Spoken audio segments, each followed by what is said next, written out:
Syukur bagi Allah atas kebaikan dan kemurahan-Nya bagi kita. Hari ini kita ada hanya karena kasih dan kemurahan Tuhan semata-mata. Bersama-sama kita akan merenungkan kebenaran firman Tuhan di dalam 2 Timotius pasal 2 ayat 19. Firman Tuhan berkata demikian.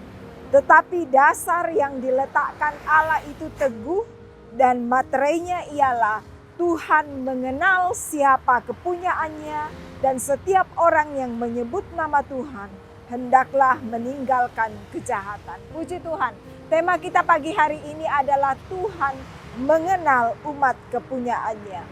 Sebagai orang-orang percaya, mungkin kita merasa saya bukan siapa-siapa, kenalan saya tidak terlalu banyak, saya bukan orang terkenal, di dunia ini saya bukan orang yang begitu menonjol sehingga seseorang harus memperhatikan saya dan saya menjadi orang yang terkenal.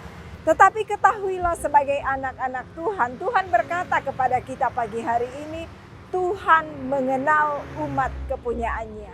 Puji Tuhan, betapa berbahagianya kita sebagai anak-anak Tuhan. Karena firman Tuhan berkata bahwa dasar yang Tuhan letakkan dalam hidup kita itu kokoh, teguh, Dia mengenal kita. Materai tanda kepemilikan Allah di dalam kehidupan kita adalah kita milik kepunyaannya dan Dia mengenal kehidupan kita. Dua hal yang akan kita perhatikan pagi hari ini adalah yang pertama, miliki iman yang kuat. Dalam pembacaan kita dikatakan dasar yang diletakkan Allah itu kokoh dan kuat. Iman kita bukan berdasar atas pengetahuan atau pengalaman-pengalaman pribadi kita saja, tetapi iman kita dibangun di atas dasar batu penjuru yaitu Yesus Kristus. Di dalam Efesus 2 ayat 20 dikatakan yang dibangun di atas dasar para rasul dan para nabi dengan Kristus Yesus sebagai batu penjuru. Batu penjuru itu kuat, kokoh, dan iman kita akan tetap kokoh. Oleh sebab itu milikilah iman yang kokoh di dalam Tuhan. Yang kedua, kita perhatikan bahwa kita adalah milik Allah yang telah dimateraikan oleh Tuhan sendiri. Kita tahu bahwa materai itu adalah tanda sah kepemilikan atas sesuatu, atas seseorang. Dan Tuhan berkata bahwa kita sudah dimateraikan oleh Tuhan sendiri. Dikatakan dalam pembacaan kita tadi bahwa dan materainya ialah Tuhan mengenal siapa kepunyaannya dan setiap orang yang menyebut nama Tuhan hendaklah meninggalkan kejahatan. Hari ini Tuhan mengenal kita semua. Ketika kita tahu bahwa Tuhan mengenal kita, kita aman di dalam tangan Tuhan. Karena milik yang berharga pasti dijaga dan dilindungi. Puji Tuhan, di dalam Yohanes pasal 10 ayat yang ke-14 Tuhan menyatakan diri kepada kita bahwa akulah gembala yang baik. Aku mengenal domba-dombaku dan domba-dombaku mengenal aku. Puji Tuhan, kita domba milik kepunyaan Tuhan dan Tuhan mengenal kita. Di dalam Nahum pasal 1 ayat 7 firman Tuhan juga berkata, Tuhan itu baik, Ia adalah tempat pengungsian pada waktu kesusahan. Ia mengenal orang-orang yang berlindung padanya. Kita milik Allah, tetaplah berlindung padanya karena Ia mengenal kehidupan kita.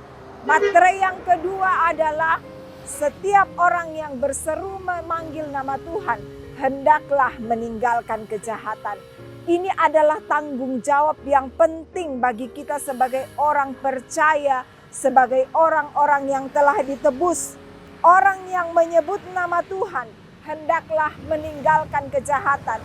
Bapak Ibu kalau melihat sebuah bangunan rumah dan rumah itu dibangun di atas fondasi yang kuat, dibangun dengan baik, dengan megah, dan setelah rumah itu selesai di depan rumah, ditulis nama pemilik rumah itu. Tentulah rumah itu juga harus dibersihkan, harus dirawat, harus disapu, harus dibuang hal-hal yang kotor, yang tidak terpakai lagi. Mungkin ketika ada bagian-bagian yang rusak, harus dibersihkan. Seperti itulah bangunan iman kita, kehidupan rohani kita sebagai orang percaya. ketika sudah dibangun di atas dasar yang kokoh yaitu Yesus, di depannya ada tanda kepemilikan, harus juga dibersihkan. Firman Tuhan berkata di dalam Yakobus pasal 4 ayat 8, mendekatlah kepada Allah dan Ia akan mendekat kepadamu. Tahirkanlah tanganmu, hai kamu orang-orang berdosa, dan sucikanlah hatimu, hai kamu yang mendua hati.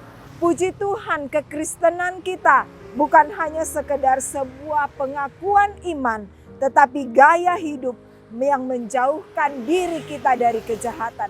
Mari kita izinkan Roh Kudus seperti air membasuh, menyucikan kita setiap hari, sehingga hidup kita semakin hari semakin mendekat kepada Tuhan, semakin hari semakin berkenan dan menyenangkan Tuhan. Mari kita berdoa.